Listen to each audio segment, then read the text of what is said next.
Donny Osmond secretly married his wife, Debbie Glenn, in 1978 because he knew what would happen if fans found out. He kept it hidden for 4 years, but when the truth came out, everything changed. Fans reacted with anger, some even burned his records in the streets. Debbie received death threats, and Donny's own father told him his career was finished. Sadly, he was right. Donny didn't have another hit song for 10 years. But the worst part wasn't the loss of fame, it was what Debbie went through during those years, something Donny still refuses to talk about. Now, after 46 years of marriage, Debbie stays out of the public eye, and only recently have people begun to understand why. Donny Osmond was born on December 9, 1957, in Ogden, Utah. He was the 7th of 9 children. His father, George, worked several jobs to support the family. He was a postmaster, sold insurance, dabbled in real estate, and helped run a dairy farm. His mother, Olive, took care of the home and the children. They were deeply religious Mormons, and their faith guided everything they did. They had met during World War II at a defense depot and married in 1944. Their beliefs in hard work, unity, and faith kept the family together through fame and later financial trouble. Music was always part of the Osmond household. Donny grew up watching his older brothers rehearse their barbershop harmonies. His mother quickly noticed that her younger sons had a natural gift for music. She came up with a clever system: each child learned one instrument and then taught it to the others. This way, the whole family became musically skilled without spending much money. Donny stood out early. His voice was bright and full of energy. When he was just 5 years old, his mother encouraged him to perform with his brothers. The Osmond family's success, however, started with challenges. Their 2 oldest sons, Verl and Tom, were born with severe hearing loss. Doctors told George and Olive to stop having children, even suggesting they send the boys to an institution. But the Osmonds refused. They went on to have 7 more children, all with normal hearing. The family began performing to raise money for hearing aids for the older brothers. What began as a necessity soon turned into a lifelong career. Despite their disabilities, Verl and Tom went on to become the first deaf missionaries for their church. In those early years, money was tight. George worked multiple jobs, and Olive homeschooled all 9 children through correspondence courses. The family couldn't afford luxuries, but they made do. The children taught each other music, helped with chores, and learned discipline and teamwork. These habits would later help them during tough financial times when they had to tour constantly to pay off debts. Donny's first big TV moment came the day after his 6th birthday. He sang "You Are My Sunshine" on the Andy Williams Show, and his performance was a hit. The Osmonds had recently moved from Utah to Los Angeles after catching the attention of Walt Disney during a Disneyland performance. This move opened the door to regular TV appearances and made the Osmonds a household name. Even before that, Donny had auditioned when he was just 5 years old. He sang Elvis Presley's "You're My One and Only" and impressed everyone with his confidence. The family started earning $750 per show, a lot for a family with 9 kids. With their clean-cut image and harmonized voices, the Osmonds quickly became popular across America. By the mid-1960s, they signed a deal with MGM Records. Their old-fashioned sound wasn't working for young listeners, so their producer suggested a more modern pop style. Donny's high-pitched voice became their secret weapon.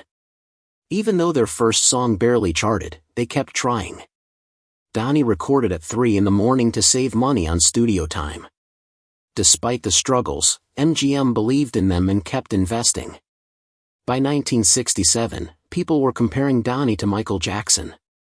He was only 9 years old, performing with dazzling energy, dancing in rhinestone outfits like a mini Elvis Presley. Disney even considered giving the family their own TV show but decided they were too clean-cut. Ironically, that clean image later became their biggest strength. In 1968, they performed in Las Vegas as Jerry Lewis's opening act. The audience wasn't kind. They were loud, rude, and drunk, nothing like what young Donny was used to. Afterward, his father pushed the family harder than ever. They rehearsed up to 12 hours a day, sometimes until Donny's feet bled. The strict training nearly broke him, but it built his determination. Their big break came in 1971 with One Bad Apple. The song hit #1 on the Billboard Hot 100 and stayed there for 5 weeks. It sold over 1 million copies and turned the Osmonds into worldwide superstars. Fans mobbed them at airports, and Donny became a teen idol overnight. But fame took its toll. The group performed almost 200 shows a year, and Donny collapsed from exhaustion when he was only 14. At the same time, the Osmonds were dealing with money problems. Despite selling millions of records, poor financial management led to major losses, around $80 million. They eventually went bankrupt.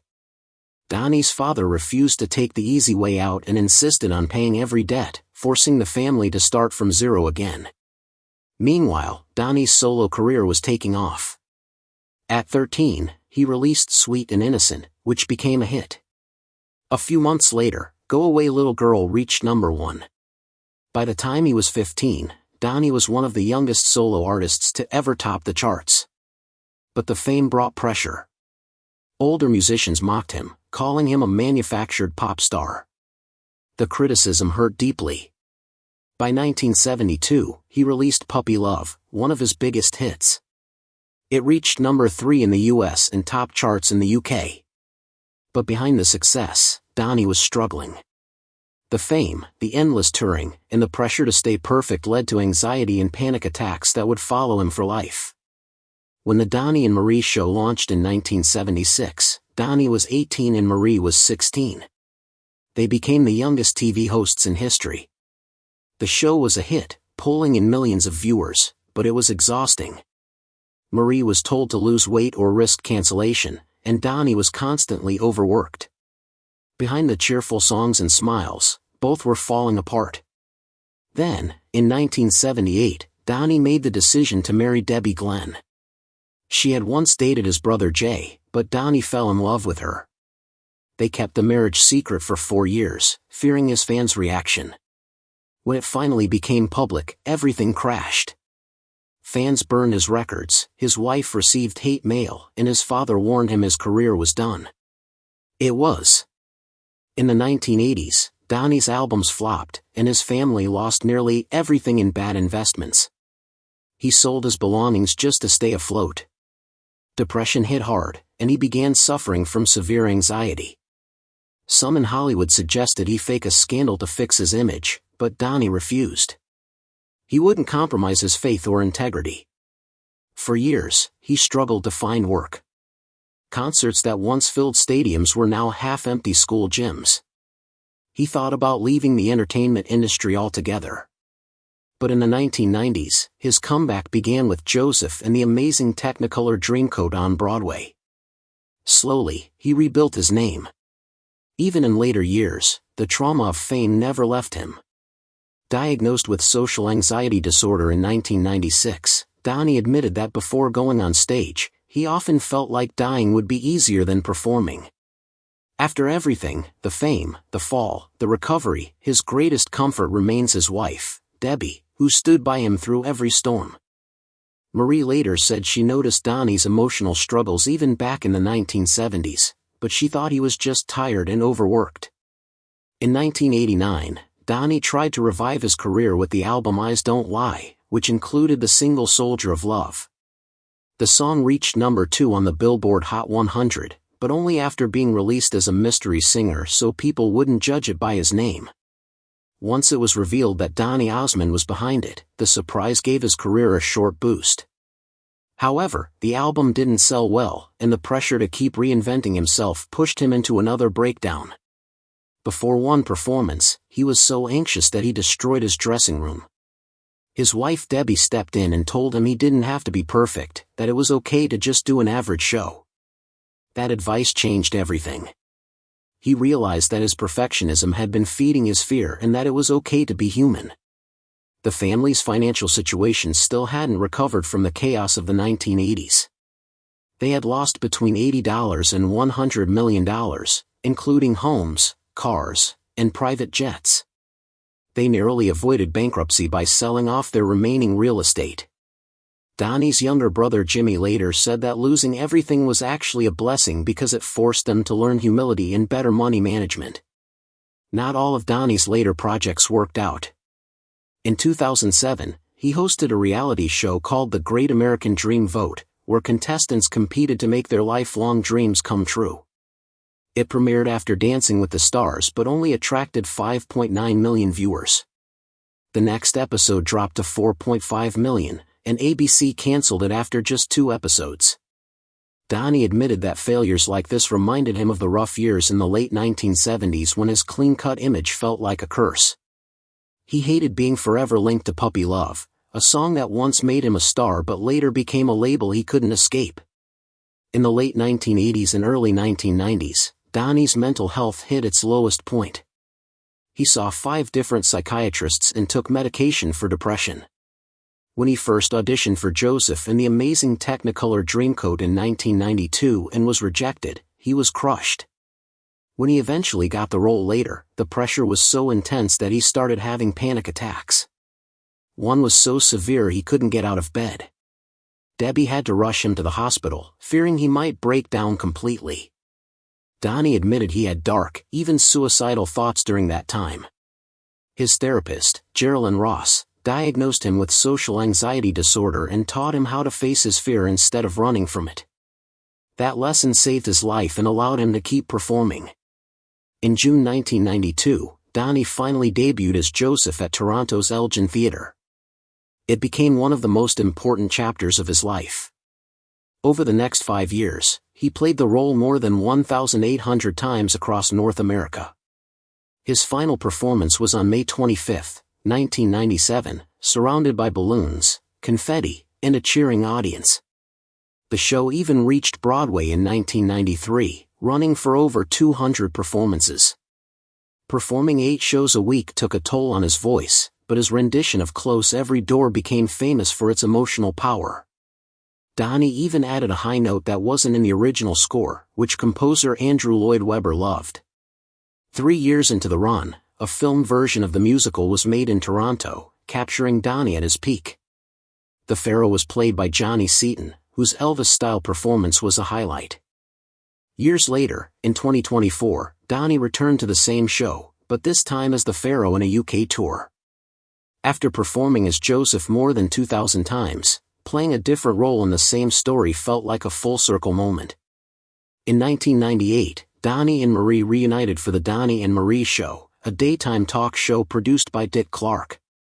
It premiered that September and ran for 2 seasons. The show mixed celebrity interviews with live music and comedy. Even though it got Emmy nominations in 2000 and 2001, ratings couldn't compete with bigger shows like Oprah. It ended in May 2000 after low viewership, but it showed how well the siblings still worked together on screen. That same year, Donny lent his singing voice to Disney's Mulan as Captain Li Shang, while B.D. Wong provided the speaking voice. Donny was chosen because his singing matched Wong's tone perfectly. Ironically, Disney had rejected him for Hercules the year before, saying his voice sounded too old.